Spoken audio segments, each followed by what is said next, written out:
Anxiety, signs and symptoms. Anxiety can be difficult to recognize because behaviors and symptoms do not necessarily show themselves in obvious ways. We know from research that most people who have symptoms of anxiety do not tell others, but rather they struggle in silence. Many people live with anxiety disorders that remain untreated. In a sense, the signs and symptoms of anxiety are like an iceberg. Some signs of anxiety are obvious, appearing above the surface, which is what you may observe students exhibiting in the classroom. At times, anxiety is manifested through physical symptoms. What happens when we feel anxious? Where do we feel the anxiety in our bodies? We may experience an increased heart rate or rapid breathing. We might begin to sweat or feel lightheaded and dizzy. We might feel nauseous, experience stomach discomfort, or sense numbness and tingling. We could even feel a tight pain in our chest or have choking sensations. I invite folks to imagine, being chased by a dog. Obviously, if you're being chased by a large dog with teeth baring, the whole bit, you're going to be very anxious. That anxiety is quite adaptive because it helps you to run in the opposite direction, right? A behavioral reaction, one that's quite adaptive. There are other things that go on when you're being chased by a large dog. There are cognitive reactions. You're thinking, oh my gosh, this dog's gonna bite me, I'm gonna get hurt. You have physical reactions. Your heart starts beating really fast. Your mouth goes dry. You might start to sweat. And you have behavioral reactions. You're going to start running awful fast, hopefully. All those things are normal because they're in the presence of a stimulus that's there, the dog, that creates that kind of situation where you want to avoid and escape from that fear, from that anxiety-provoking thing.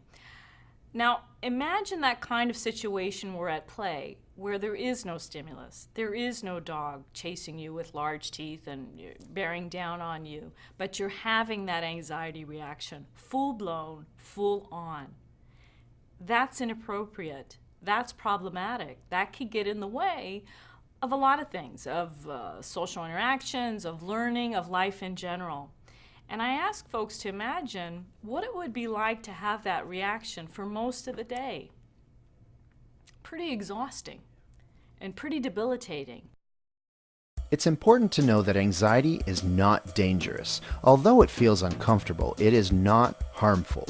The sensations we feel are there to protect us from danger, not hurt us.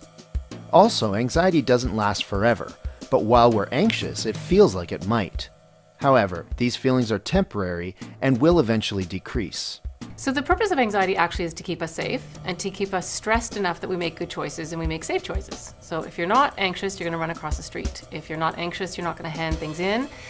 So it's really to keep us in line with making good choices. And everyone is anxious. You need anxiety. Anxiety can make us feel very uncomfortable. It can make us believe we are in danger, so we feel a strong urge to fight. This may be seen in the classroom as bossy, prickly, argumentative, disruptive behavior. Students may also have a flight response, which can be observed as a strong urge to escape or avoid. Students might also feel an urge to freeze or become immobilized, which makes them unable to function. Additionally, students might become clingy and have difficulty separating from those they feel safe with. Students with anxiety really need that support, that relationship with a teacher, with a staff member, with a caring adult in the building. Oftentimes when we have students that have anxiety or that are struggling with anxiety, we have to be very careful. It's a fine line between, okay, you don't want to go to class today. Why is it that you don't want to go to class today? You feel overwhelmed? Well, sometimes the best medicine, the best advice is to get into the classroom. Well, no, you're going to go to class today. And, what is it going to take to get you there? Sometimes it takes that caring adult, that EA, that CYW, that teacher, whoever it may be, to walk with the student halfway there or all the way there, or to know that once you're finished that class today, I'll be available for you to come and see.